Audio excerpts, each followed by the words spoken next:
Assalamualaikum warahmatullahi taala wabarakatuh. Welcome back to Apa Saja Tentang Bisnes, episod ke-87. Alhamdulillah kita dah ke episod ke-87. So hari ni saya nak fokus berkenaan dengan the word gagal. Okay, kita pun dah almost in the middle of December. If you are listening to this podcast, we are recording this pada 12 bulan 12 2023. So now 12 hari ni banyaklah orang tengah buat sale, okay, Shopee and everything. Okay, so beware of your spending lah. Beware of your spending. Of course, that's number one. Number two adalah kita nak hari ni kita nak fokus berkenaan dengan the word gagal. Okay, semua orang pernah gagal, semua orang pernah buat silap. And of course, kita dah sampai in the middle of December, kita nak masuk ke 2024. Kita tak nak kita masuk tahun 2024 ni dengan mengulangi kegagalan yang sama. Okay, sebab setiap kegagalan yang kita lalui, setiap kesedapan yang kita lalui, okay, ramai yang tak sedar yang kita mesti kena dapat ROI daripada sini. ROI itu bermaksud return of investment lah. Return of investment. Bila kita ada silap kat mana-mana, kita kena faham yang kita kena ada return of investment dekat situ. Sama juga bila kita buat sesuatu benda menjadi, okay, bila sesuatu yang kita buat tu menjadi, kita pun ada return of investment dari segi positively. Bila kita gagal pun kita ada return of investment juga. Not to say kalau you gagal you ada return of investment secara negatif, tapi still ada sesuatu yang kita belajar. Seperti saya buat posting yang tak adalah viral, but for me ramai juga orang share, is because is one of it is berkaitan dengan buat je. Okay, sebab bila kita buat tu, kita dapat dua benda saja. Antara kita dapat a yes or no, ataupun kita akan dapat jadi atau tak jadi. Bila jadi kita dapat untung, tapi bila tak jadi kita belajar tentang sesuatu.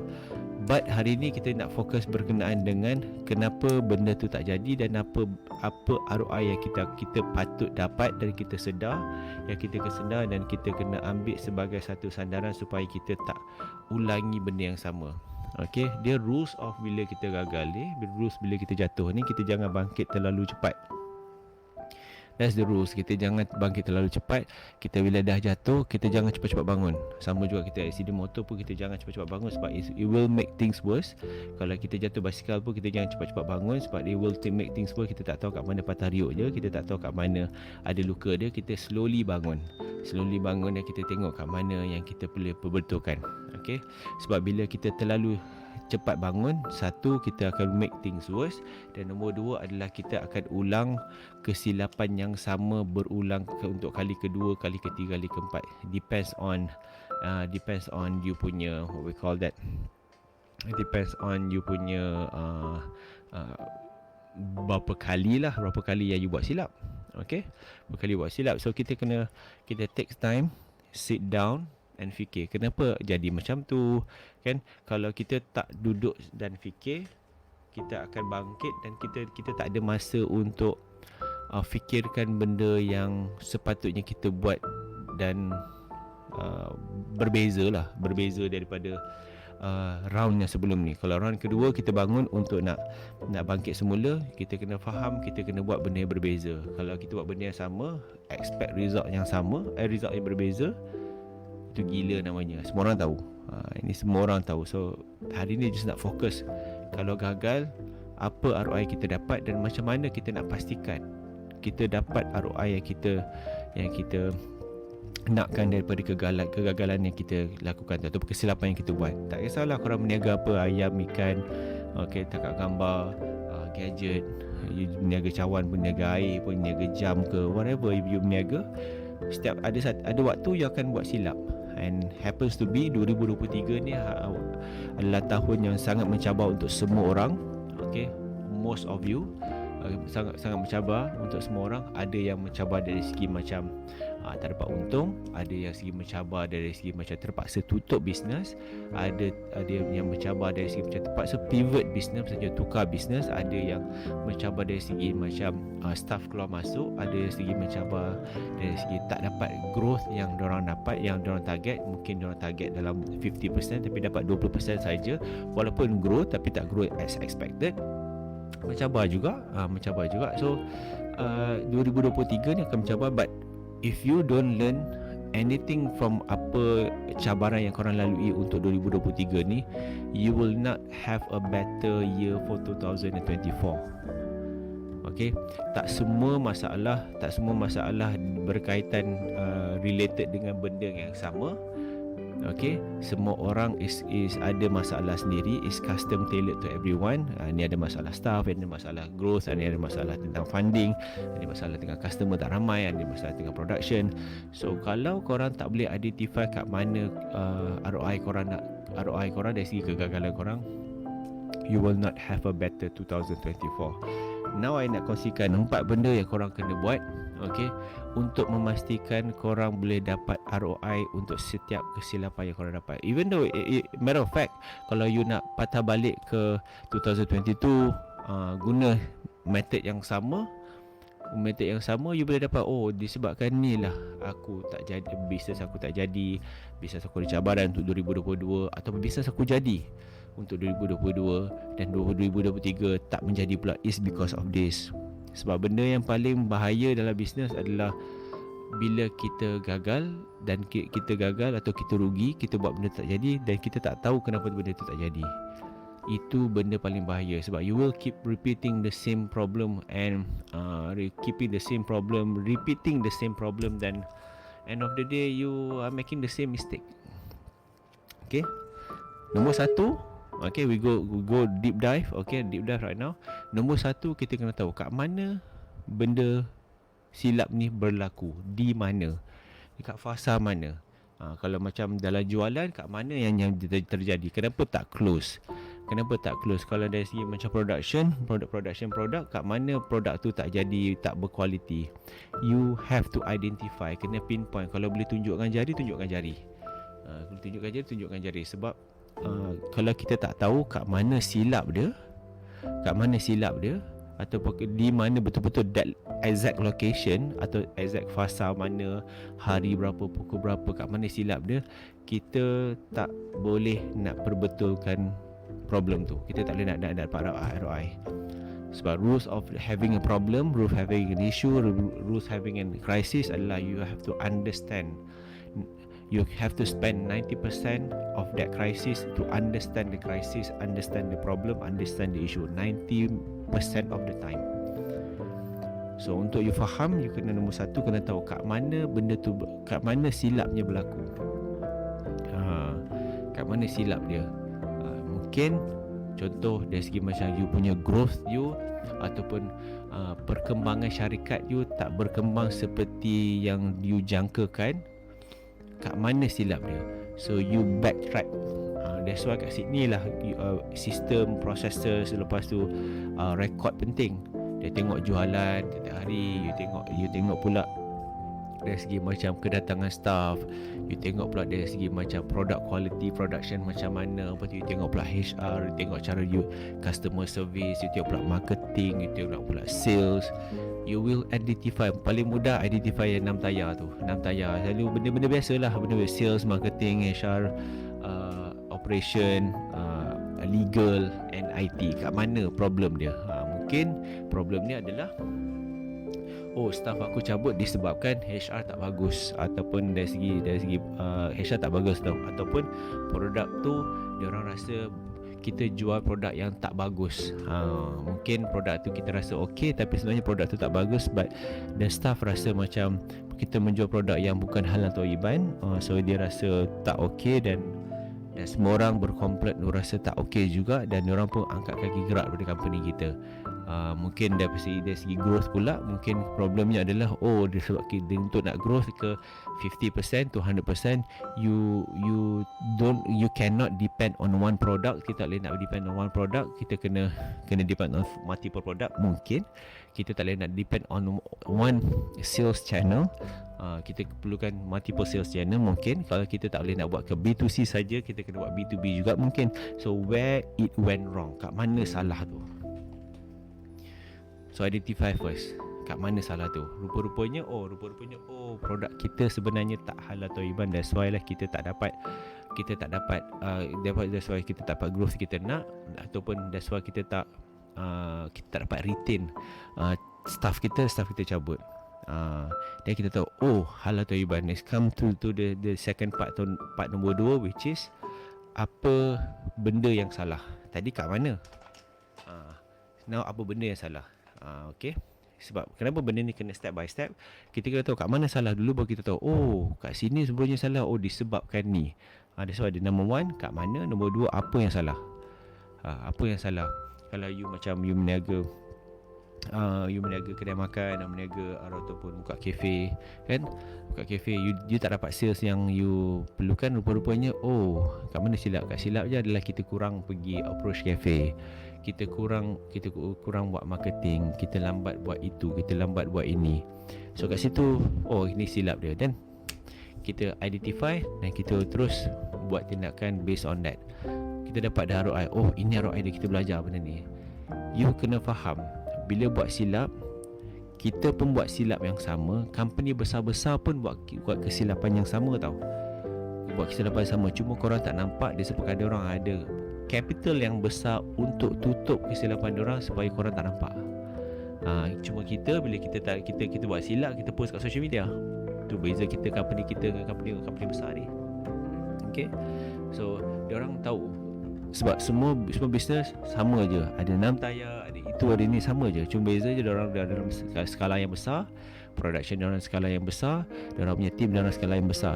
The scale size is different, but you guys are running at the same thing. Semua orang ada CEO, semua orang ada HR, semua ada production, semua orang ada sales. Happens to be diorang ada department, korang ada orang yang sama buat 3 atau 4 benda. It's the same thing. Okay. That's why bila masalah you pun akan dilakukan oleh akan dilakukan juga oleh company yang besar juga. Okay, so you have to identify what went wrong. Nombor 2. Okay. Lepas kita dah tahu kat mana, kita dah tahu dah apa yang salah, kita kena tahu bila pula benda ni jadi. Tengah bulan ke, hujung bulan ke, awal bulan ke. Sebab benda ni bila kita bisnes ni berkait rapat dengan master tau. Master berkait rapat dengan buying power. Buying power and buying selection. Sebab customer pada tengah bulan, of course buying power dia ke arah benda lain. Kalau awal bulan, buying power dia ke arah benda lain. Hujung bulan, buying power dia ke arah ke benda lain. So kalau you buka kedai makan, faham, okay, tengah bulan orang kurang akan datang. Weekend je confirm akan ramai. Anything entertainment berkaitan dengan entertainment and leisure, hujung minggu, weekend atau long weekend atau festive event, confirm akan buat duit. So when it went wrong, kat mana salah tu? Bukan kat mana, bila. Hujung bulan, tengah bulan. Even you buka kedai, kalau you buka kedai, kalau buka buat operasi pun, operasi benda tu jadi bila? Tengah hari, petang, malam. You have to identify. Kena identify, kena kenal pasti. Oh, customer kita datang petang, kita dah tutup dah. Datang petang, lepas tu dalam keadaannya staff kita semua dah koyak, penat, dah memang dah barai. Lepas tu dan dia datang, dia punya request dia sedikit tedious atau sedikit orang kata apa, cerewet, dan staff kita pula tembak dia, melenting dekat dia, minta macam-macam, dan that customer service jadi buruk dan it went viral. Kata staff kita tak professional, and kita kedai Melayu yang belagak ke apa ke. So kita tahu, okay, it went wrong bila waktu ni pukul 5 petang, customer datang pukul 4.59, order makanan yang pagi punya, dan dia tak peduli, tak nak, dia nak beli juga, dan staff kita tengah koyak, dia pun melenting, gaduh. Itu punca dia. Okay, so ROI adalah bila ROI adalah dia punya return on investment adalah kita kena pastikan customer tahu, okay, breakfast punya item pukul berapa, lunch punya item sampai pukul berapa, dan last order pukul berapa. That's why bila kita pergi mana-mana restoran, tutup pukul 11, last order 10.30, last order 10, last order 9.30. Supaya kita boleh bagi expectation pada customer, okay, kita dah hujung dah, everybody is worn out, everybody dah koyak, dah barai. So if you come here dengan benda-benda yang tu, will not entertain you indirectly per se lah. Okay, itu nombor 4. Okay, nombor 5, kita kena faham. Tadi mula-mula kita kena tahu nombor satu, kita fikir, kita tulis, kita identify kat mana kita buat salah. Okay. Yang last kali ni adalah benda paling penting. Kat mana yang korang tak okay, ataupun kat mana yang korang ada kelemahan. Okay, kat mana yang korang kurang beroperasi secara kurang efektif. Yang tak okay lah senang cerita. So pegang sampai ayat ni sebab bila-bila. If you cannot name it, you cannot tame it. Tame ni is T-A-M-E, which is kita nak jinakkan dia. Okay, problem ataupun issue atau failure ni is like a monster. You have to tame it. You kena jinakkan dia. Kalau you nak jinakkan dia, you kena identify apa benda monster ni. Dia punya sifat dia macam mana. Melalui 4 benda saya share tadi tu. Kalau kita dah tahu, if you can name the monster, you can tame the monster. So you kena faham benda tu dulu. Kat mana kita silap. Rupa-rupanya pasal kita go back to the story, she bercerita tentang kedai makan tadi tu. Datang 4.59, staff tengah koyak, lepas tu customer minta macam-macam. Kekurangan yang kita nampak adalah kita beroperasi di mana kita tak letak label ataupun memo mengatakan last order tutup pukul 5, last order pukul 3.30, ataupun pada keadaannya bila habis kita tak highlight dekat customer, yang kita tak highlight customer adalah this is benda ni habis, benda ada lagi.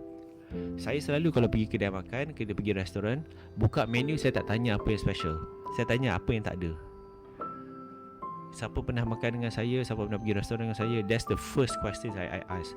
Duduk je dapat menu, apa yang tak ada? Dia akan kata okay, yang tak ada A, B, C, D, E. So from there I navigate my order. I structure my order based on apa yang available. So dia pun tak stress, saya pun tak stress. Okay, sebab I tak nak di mana I order contoh item C, dah order, lepas tu information daripada kitchen tak bagi tahu daripada kat waiter yang item C ni tak ada, dan waiter jual item C ni, kata okay, dia jual item C based on macam okay, boleh item C dia ambil order. Maksudnya item tu terjual lah, sebab your waiter is sales person sebenarnya. Dia yang akan push menu mana yang boleh jual, menu-menu tak boleh jual, menu mana yang laju kan. Dia yang push. So kita item C. So dia tulis kat situ, dan kita pun dia ambil order, dia pergi kat dapur. So after 15 minutes kita tengok kita punya queue order tu, depan kita ada 15 order lagi. By the time order kita, item C tak ada. Kita dah tunggu 25 minit. Lepas tu waiter datang kat kita, kata item C tak ada cik, dia nak tukar lain. Pada waktu tu customer is frustrated. I wasted 25 minutes for you to tell me this item is not available. So bagi saya pada waktu tu, saya akan rasa macam you punya service is taik. You don't deserve 10% service charge. You don't deserve my money for this. Your restaurant doesn't deserve my money. I will take my business elsewhere. Just because of dia tak letak benda tu sebagai benda tu tak ada. So bila kita tahu kat mana kita buat silap, dan kita silap tentang miscommunication. If you pernah tonton video Fast and Furious Tokyo Drift, ada satu slot di mana Takashi dia Drift King. Okay, atuk dia Yakuza datang dia punya small office, kata just because of one nail, disebabkan satu paku, ladam kuda tu tak dapat dipasangkan. Dan disebab ladam kuda tidak dipasangkan, kuda tu tak boleh ditunggang. Disebab kuda tu tak boleh ditunggang, mesej peperangan tak dapat disampaikan. Disebabkan mesej tak dapat disampaikan, peperangan tu kita kalah. Just because of that paku. So kalau dalam business, communication is key.